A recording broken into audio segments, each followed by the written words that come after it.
it really feels like Kompany's kind of got the measure of Xabi Alonso now. It feels like he knows how to beat this Leverkusen team.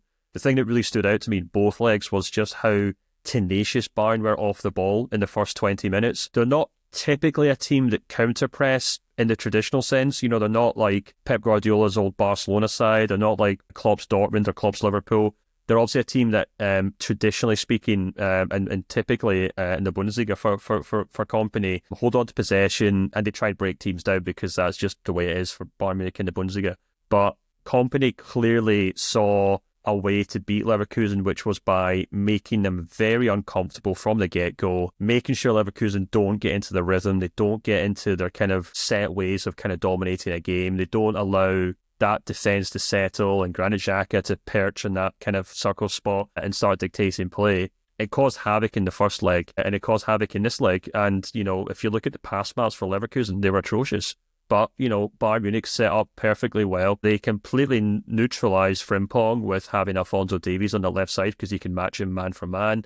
You know, Kingsley Coman was doing what he does usually, which is a kind of defensive winger role. And I thought Michael Olise and Jamal Musiala had a great job against Grimaldo, who's very good going forward, but obviously not a fantastic defender because he's more or less a wing-back.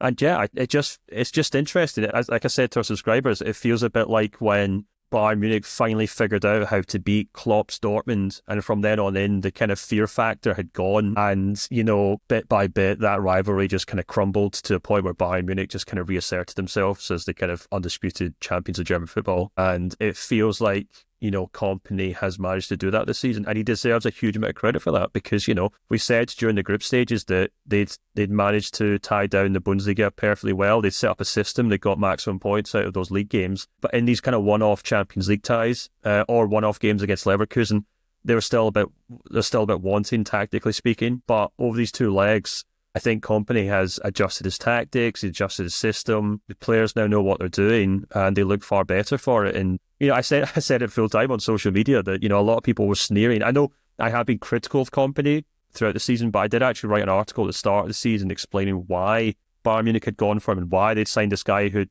failed at Burnley, and explained it. And it's working out because they're now, I checked last night, that they're on record to have their highest points tally in the Bundesliga since 2017 season, and they'll probably most likely face a very stiff, good Barcelona side, which would be a big test for him. But I think they're as good as anyone to win this Champions League this season.